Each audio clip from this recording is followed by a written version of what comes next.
Well, we had a fantastic year. The numbers are up. We don't have a final count yet, but in our judging category, we were well up over previous years. We're seeing a lot of antiques again. We're seeing our classics, which have always been our staple, the Ronkas, the Cubs, the Taylorcrafts. And contemporary is really becoming big because we've got now the Bonanzas, the Comanches, the Cherokees that people travel in. Well, I think, to me anyway, personally, the highlight is right behind us, the Morning Mission statue, who one of our, if you will, the pillars of EAA, Charlie Harris, now deceased, his heart was in this organization. And he had the statue behind me commissioned years ago, and it was in the front yard of his home in Tulsa, Oklahoma. And upon Charlie's passing, his estate did donate it to us, along with the transportation to get it here. And what it is, it depicts a World War II pilot going off for a mission. So to me, as a personal friend of Charlie's, I think that is the highlight for me, but there's just been bunches and bunches of highlights.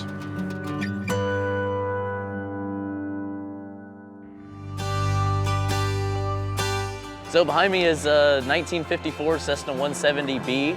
It's one I restored with the help of my father as well back when I was 16 basically. It started when I was 14. It had been sitting derelict at the local airport for the last 20 years, and the city kind of wanted to clean up the airport. And they said, hey, let's get rid of all these derelict airplanes. And my father was managing the airport and decided to get in touch with the owner. Dad and I made a deal that as long as I did all of the work and the labor, that he'd help me out with the purchase and some parts. It was a low-time airplane really, and it was just too much to pass up, so it turned into a full-on restoration project back to bone stock original. And it's been a great airplane that not only am I happy to see it, how it turned out, the fact that it is an exact representation of what this airplane specifically was off the showroom floor, but I like to use it. You know, I want to make sure it's not just sitting there and not touched and not flown.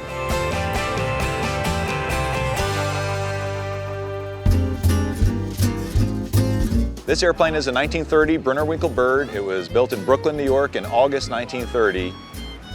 It was bought brand new by Charles and Ann Lindbergh. The Bird airplanes had a reputation for being easy to fly, and Charles wanted to teach Ann to fly, so he bought this airplane. 2 or 3 weeks later, they took it back to the factory and upgraded it. They put this KB5 Kinner on it, which is a very rare engine. It's the only KB5 Kinner known to exist by anybody I know. They put this engine on it. This is the engine that was on it in 1930. It went through a bunch of different owners. In 1947, Joe Fischera in Maryland bought it. Before he had a chance to fly it, a freak windstorm blew up and blew it on its back. 5 years later, they had it flying again. He flew it for about 4 months, engine quit, went in the field, went on its back, smashed it up. He ended up as a senior aircraft restoration technician for the Smithsonian Air and Space Museum. When he got to be about 80, which I think was about 2000, he started thinking, I better restore this airplane or I'll never see it fly again. And so he started working on it. He finished it in 2012. They had a family friend come and test fly the airplane and do some flights on it. As far as I know, Joe got 1 ride in it and then he died.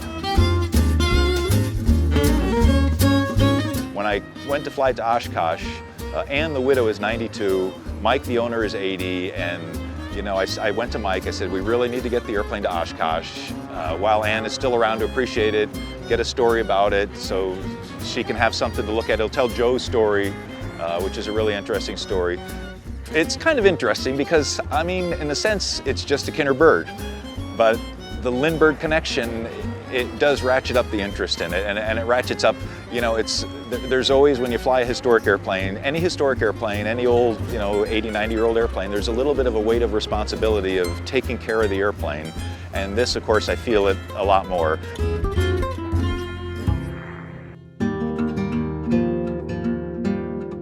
So this is a Fokker D7. It's a 1918 design. Was built though as a home built, started in 1993 and was finished in 2009. Actually, it sat around for a while before it first test flew, which I believe was in 2018.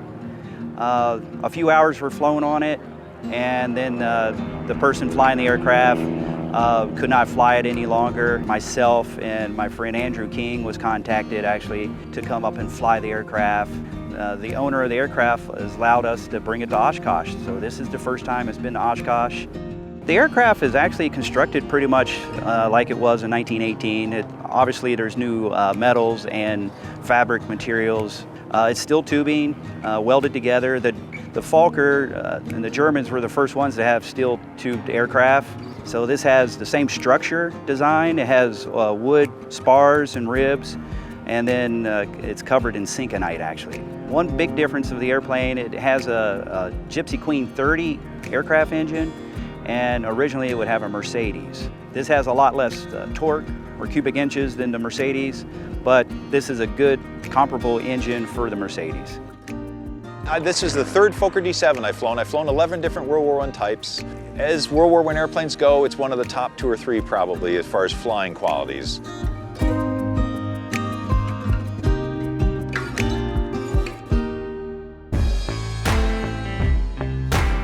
Okay, I was introduced to Monocoupes early on by going to antique fly-ins, and it was about 1983 or 84 that a black and orange clip-wing Monocoupe showed up at Blakesburg, Iowa.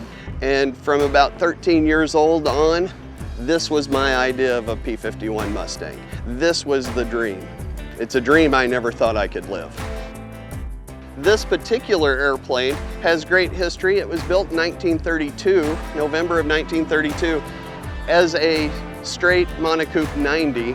And then in 37, it was taken back to the factory where they converted it to a clip wing, which is a 110 special. At that time, they put on the 145 Warner. That same year, 1937, going around a pylon course, it turned in a lap speed of 178 miles an hour that won first place. This is a real racing airplane that has good history. After getting the airplane and having it in my possession, I had to do a little bit of work on it. The prop wasn't quite set up right, and so the first few flights of it was just 10-minute test flights, 10-minute test flights. And then getting to share it with friends and family, that's a big deal. So actually the first ride in the airplane went to my son. The overwhelming response is no different in flight as it is when you watch people walk by and see the yellow. This thing is truly electric in the sun, and that's exactly how it is when you fly it. Everything about it just grabs your attention.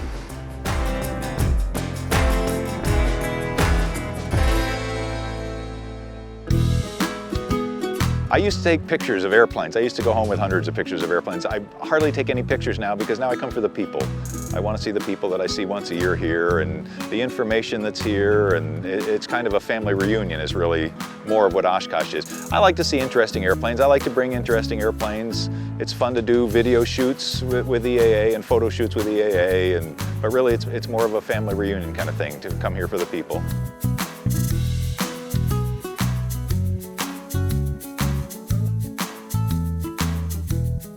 We have a great relationship with EAA, and they're very supportive of our programs, our youth programs, our building activities and things like that.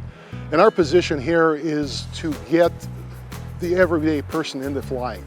Maybe he can't build his own airplane, maybe he can't afford $1 million new airplane, but there's a lot of affordable airplanes out there you can buy for the price of a used automobile. And they're great airplanes, they're safe, they're easy to fly. We have a very, very good relationship with them. They've been very good to us, and we're trying to help them.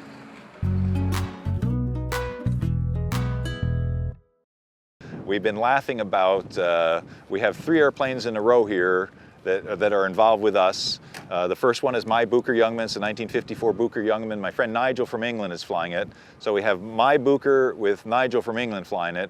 The Fokker D7 belongs to Buck in Indiana, and Dewey is flying it. And then the new standard D25 belongs to Dewey, and I'm flying it. So nobody's flying their own airplane, but we have 3 airplanes, and each one of them is the only one at Oshkosh.